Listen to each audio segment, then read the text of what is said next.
ایک شہر جو ہنستے ہوئے بسایا گیا اور اس میں بسنے والی قوم جسے ہر نعمت سے نوازا گیا تھا، مگر وہ انسانی تاریخ میں ایک ایسی سرزمین تھی جہاں گناہ چھپ کر نہیں اعلانیہ رنگ میں کیے جاتے تھے۔ اس قوم کا جرم اتنا انوکھا تھا کہ اس جیسا فعل انسانی یادداشت میں کبھی درج ہی نہ ہوا تھا۔ اللہ کو ان کا راستہ پسند نہ آیا اور پھر اللہ کا فیصلہ اتر گیا اور پل بھر میں اس پوری قوم کو بستی سمیت الٹ دیا گیا جو قیامت تک عبرت بن کر رہ گیا۔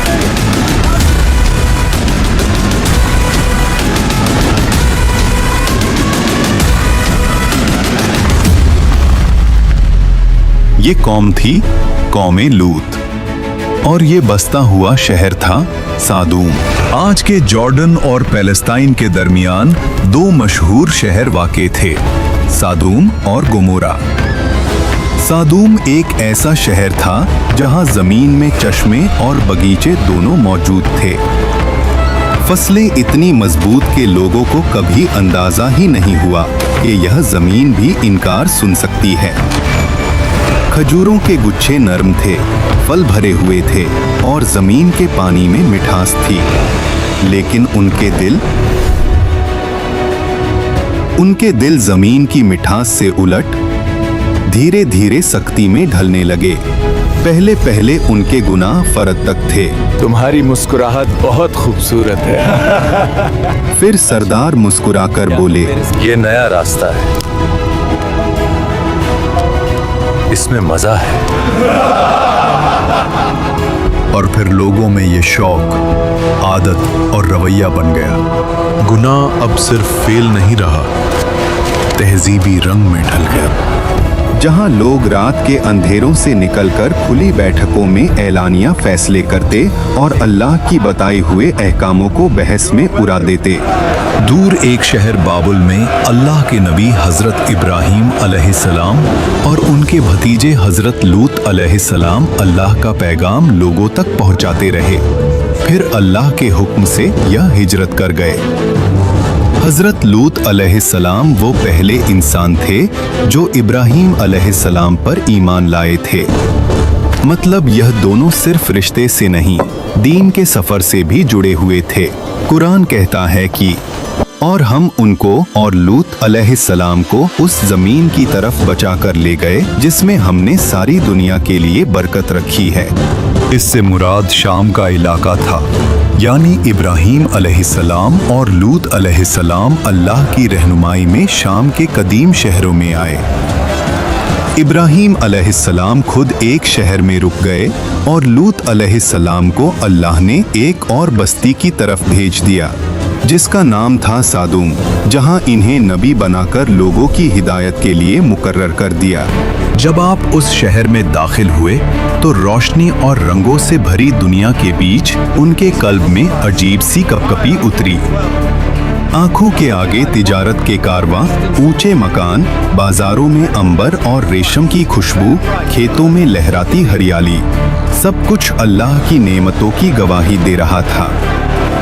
مگر جیسے جیسے آپ لوگوں کے بیچ چلے، ان کے چہرے سے مسکراہٹ آہستہ آہستہ مٹنے لگی، کیونکہ آپ جو دیکھ رہے تھے وہ ایک نبی کے لیے صرف دکھ کا منظر نہیں، قلب ہلا دینے والی سچائی تھی۔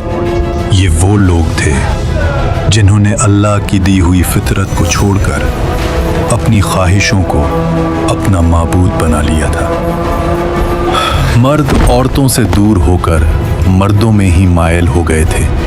ایسا گناہ جو انسانی تاریخ میں کبھی اس سے پہلے نہیں ہوا تھا۔ قرآن کے مطابق یہ لوگ اس برائی کو صرف چھپ کر نہیں، کھلے عام انجام دیتے تھے۔ ان کی مجلسوں میں بے حیائی، گلیوں میں فحاشی، دروازہ بند کرو اور شراب لاؤ، اور راستوں پر مسافروں کے ساتھ بدسلوکی ایک معمول بن چکا تھا۔ لگتا ہے یہ اکیلا ہے، چلو اس کی محنت کا پھل ہم لے لیتے ہیں۔ سدوم میں قانون ہمارا ہے، یہ سامان ہمیں دے۔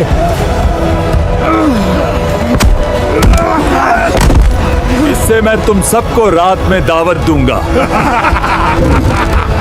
जिस शहर को अल्लाह ने अमन, रिज्क और खूबसूरती दी थी, जरा सोचो, उसी सरजमीन पर लोग सड़कों पर बैठकर आने जाने वालों को परेशान करते।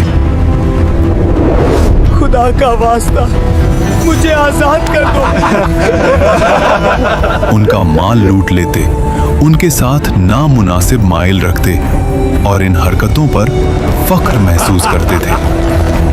नेमतों की वादी अब गुनाहों का मैदान बन चुकी थी। एक दिन हजरत लूत अलैहिस्सलाम उस कौम के पास आए और उन्हें कहा, मेरी कौम, अल्लाह से डरो। मैं तुम तक वो पैगाम लाया हूँ जिसमें तुम्हारी भलाई है। कौम के जवान हंसते हुए बोले, भलाई हमारे शहर की गलियों में बहती है। हमने किसी नबी से नहीं मांगी। लूत अलैहिस्सलाम ने कहा, कौमों के उरूज ईमान से होते हैं, दीवारों की बुलंदी से नहीं। सरदार गुस्से में बोले, दीवारों की बुलंदी हमने अपने हाथ से बनाई है। ईमान कौन सी चीज होती है? लूत अलैहिस्सलाम ने नर्म लहजे में कहा, जहां इंसानी फितरत खुद रौंद दी जाए, वहां शहरों की उम्र भी कम हो जाती है। कौम ने ताना मारकर कहा, ले आओ वो अजाब जिससे डराते हो। उन्हें लगता था कि अल्लाह की बात सिर्फ एक गुफ्तगू है, मगर उन्हें क्या पता कि अल्लाह की बात फैसला होती है। एक दिन नहीं, एक माह नहीं, पूरा एक दौर, नस्लों से गुजरने वाला अरसा। लूत अलैहिस्सलाम उन्हीं गलियों, उन्हीं बाजारों और उन्हीं लोगों के बीच खड़े होकर हर रोज एक ही सदा बुलंद करते रहे, अल्लाह से डरो, ये अमल फितरत के खिलाफ है। इस रास्ते को छोड़ दो, अल्लाह की रहमत की तरफ लौट आओ। मगर जवाब में वही चेहरे, वही तंज, वही घमंड और कहते, ये जिस्म हमारा है, इस पे हमारा इख्तियार है, हमें कोई नहीं रोक सकता। हजरत लूत अलैहिस्सलाम के लिए यह सब देखना ज़हनी अजियत और रूहानी बोझ बन गया था। आखिरकार आपके कल्ब में वही बेबसी उतरी जो हर नबी के इम्तिहान का सबसे भारी लम्हा होता है। आपने अपने रब की तरफ रुजू किया और दुआ के लिए दामन फैलाया। ऐ मेरे रब, इस फासिदी कौम के खिलाफ मेरी मदद फरमा। और यहाँ से अल्लाह के फैसले की हवा चल पड़ी। एक रोज अल्लाह के फरिश्ते इंसानी सूरत में हजरत इब्राहीम अलैहिस्सलाम के पास मेहमान बनकर आए। आप अलैहिस्सलाम ने उन्हें देखकर इज्जत और मुस्कुराहट के साथ इस्तकबाल किया। आपने फौरन अपनी रिवायती मेहमान नवाजी दिखाते हुए फरमाया, थोड़ी देर रुकें, मैं आपके लिए कुछ हाजिर करता हूँ। फिर हजरत इब्राहीम अलैहिस्सलाम ने दस्तरख्वान पेश किया, मगर उन्होंने देखा कि मेहमान हाथ आगे नहीं बढ़ा रहे और खाने को छू भी नहीं रहे। आपके चेहरे पे फिक्र की लकीर उभर आई। फरिश्ते समझ गए कि खलीले अल्लाह के कल्ब में सवाल उठ चुका है। तब उन्होंने फरमाया, घबराइए नहीं, हम अल्लाह के फरिश्ते हैं। और साथ ही आप अलैहिस्सलाम को एक बेटे की खुशखबरी दी, हजरत इसहाक अलैहिस्सलाम के पैदा होने की बशारत। हजरत इब्राहीम अलैहिस्सलाम का दिल खुश हो गया और शुक्र की मुस्कुराहट लौट आई।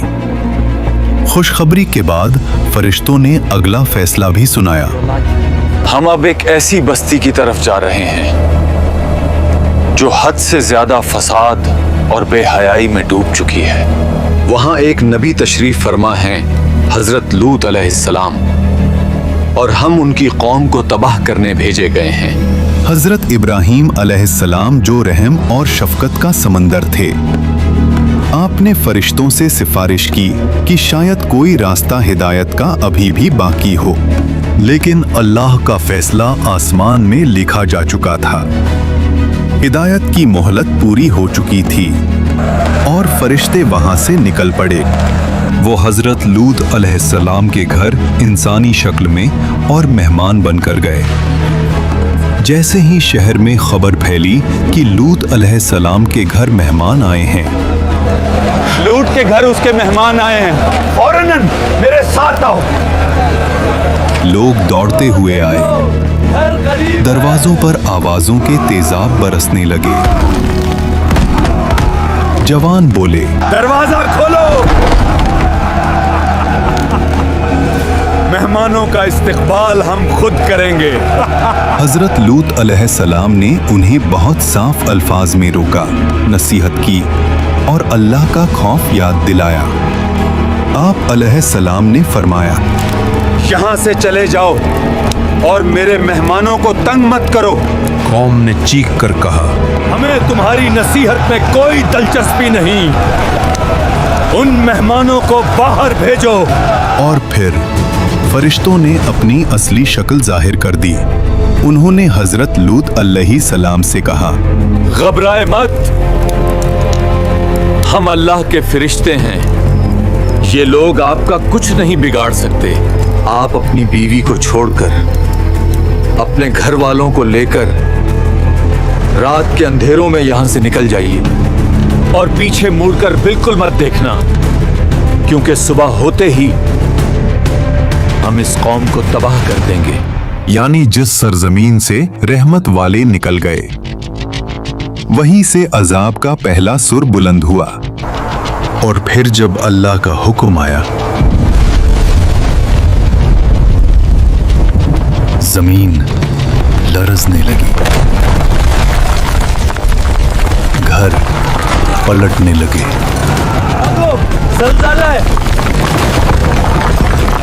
और आसमान से निशानदार पत्थर गिरने लगे। हर पत्थर अपना पता, अपना निशाना, अपना मुजरिम लेकर आया था। कुछ रिवायतों के मुताबिक अल्लाह ने उस बस्ती को जमीन के सीने से ऊपर उठा दिया। हर तरफ पत्थर बरस रहे थे।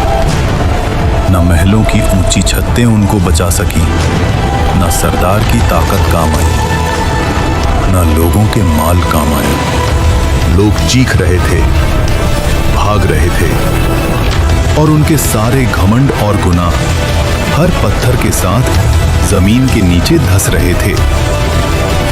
और फिर वो लम्हा आया जब अल्लाह ने पूरे शहर को पलट दिया। हर रास्ता, हर गली, हर मकान उलट गया। शहरों के नाम मिट गए, रास्ते मिट गए और लोग भी मिट गए, मगर वाकया नहीं मिटा, क्योंकि अल्लाह ने उसे इबरत बनाना था।